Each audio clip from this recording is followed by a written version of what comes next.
Is there anyone else here wishing to testify on, for, or against House Bill 1388? Chair sees none. We'll close public testimony this time, and House Bill 1388 will be left pending subject to call of the chair. Thank you, Mr. Chairman. I request your favorable consideration of this bill. Thank you. Thank you. And Chair calls up House Bill 961 by Representative Howard. Oh, I guess I don't do that. He left me. They both left me. We got Senator Lucio. You ready to go? I didn't hear you. Are you ready to go? No. Okay. This time the chair calls up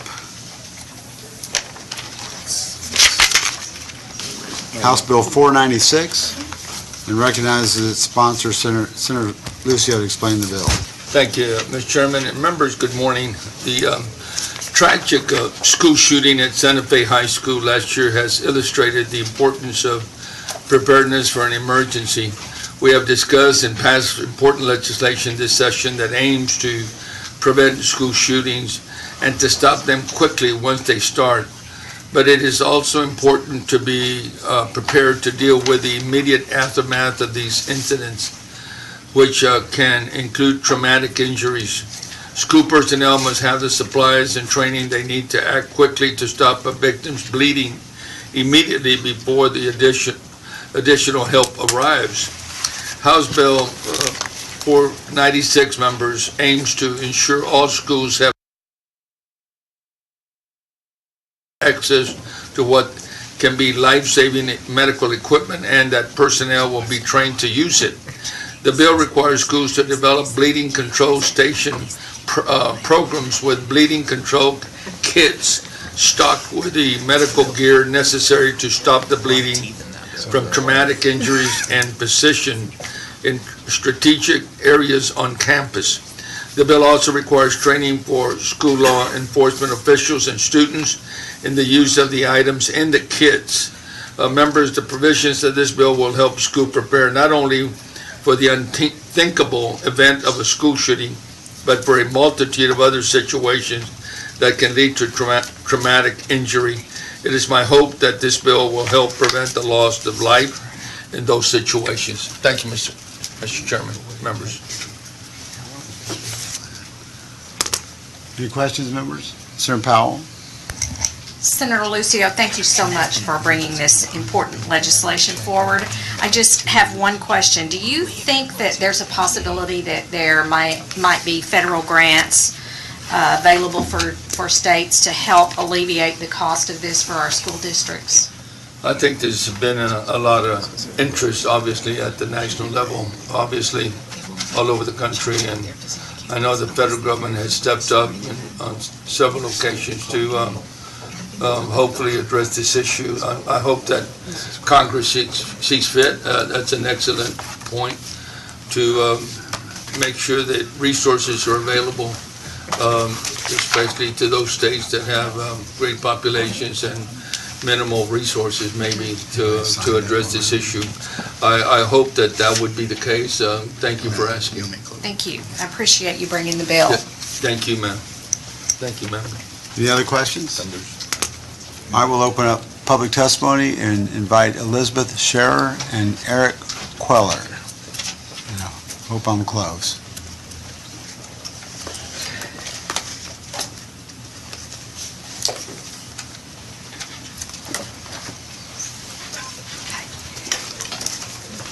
How did I do, Mr.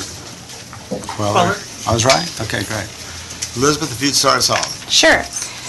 Thank you for the privilege of addressing the committee this morning. My name is Dr. Elizabeth Scherer. I'm a trauma surgeon at University Hospital in San Antonio.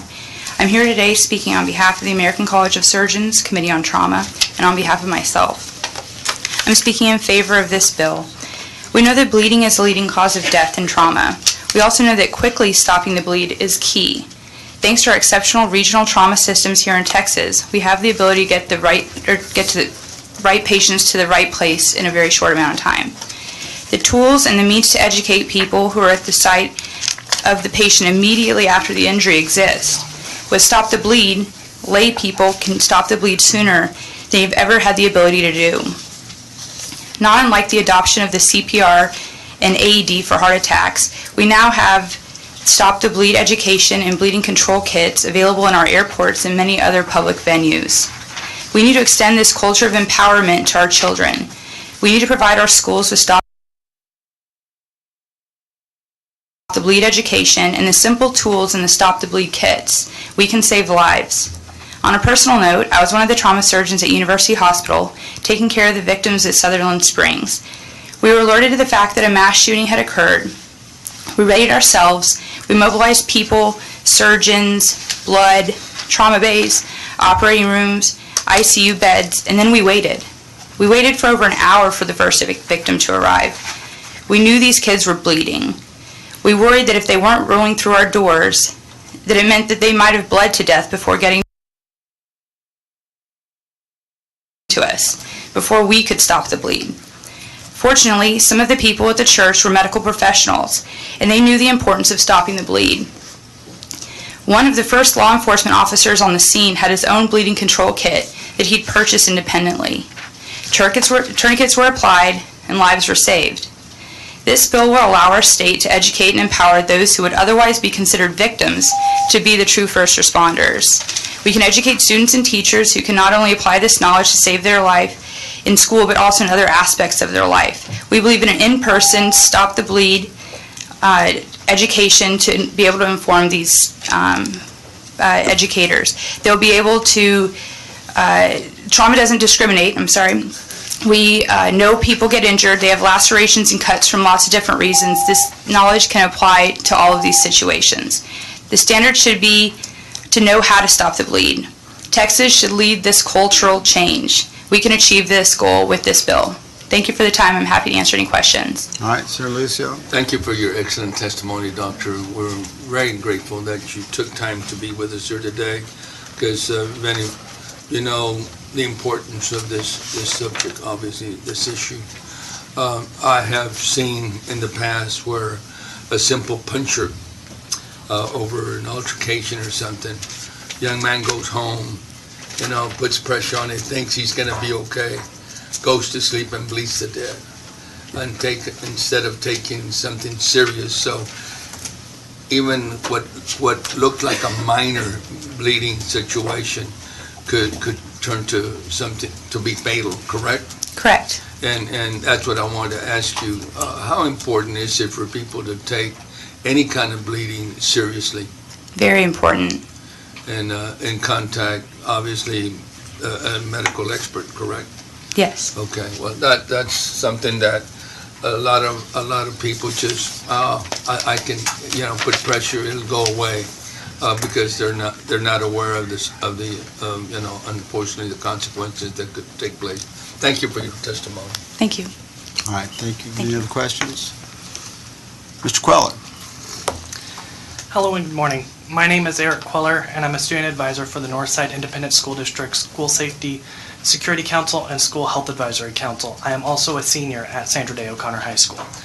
I was appointed to both councils in the summer of 2017. Since 2017, my goal has to improve school safety by helping Northside Independent School District, the fourth largest school district in the state of Texas, to prepare and to respond to active threats and day-to-day emergencies. On May 18, 2018, 8 students, 2 teachers were fatally shot during the Santa Fe High School shooting in Santa Fe, Texas. The very next day, I took it upon myself to change the way school districts respond to active threats. Using my power as a student advisor, I compiled a 15-page memorandum which concluded that Northside Independent School District, along with other school districts, had no adequate plans in place to help victims who have sustained injuries from the incident itself. Thus was the start of my district initiative called Stop the Bleed Northside, which was in fact hand in hand with the White House initiative Stop the Bleed. My goal is to train 13,977 staff members and district officials in bleeding control techniques, as well as the placement of bleeding control kits in all schools and district facilities within Northside. This 2018-2019 school year, I have made the most strides in Stop the Bleed Northside with the creation of my project proposal and the scheduling of trainings within the school district. Along with my efforts, parents, students, teachers, and other supporters have joined the cause to change the way Northside Independent School District responds to active threats. Most recently, we have revised the district goal to now include changing the way school districts respond to active threats and day-to-day emergencies. Today, as you already are aware, you are made aware of Texas House Bill number 496, which pertains to the training of all public education institutes. And from my understanding, you are the following committee members that will vote to decide if this bill will move on to the next step within the Texas government. As a high school student, I strongly encourage you approve this bill. This bill has nothing to do with gun laws, nor does it change any other types of security plans already in place at Texas schools. This bill does, however, ensure that campuses across the state of Texas have the knowledge and training to respond to life-threatening bleeding. A school cannot predict when an emergency occurs, but it can prepare its facility and staff to save as many lives as possible. I fully support this bill, and I believe that it's about time for the Lone Star State to set the precedent around the nation by having all staff members trained in Stop the Bleed, as well as the placement of bleeding control kits. Thank you so much. Senator Lucio has a question. Eric, Yes. an observation. I can't help but think that we're in great hands in the future with you around and others like you that you're going to motivate and be a role model for. Keep up the good job. Thank you. I'm very pleased to see you here this morning. Thank you. Today I'm actually by the state of Texas truant because I am not here on school business. I'm taking time out of my personal day, and this was my exemption. So I write a letter. Yeah, I was going to say, we'll get you a note. All right, thank you.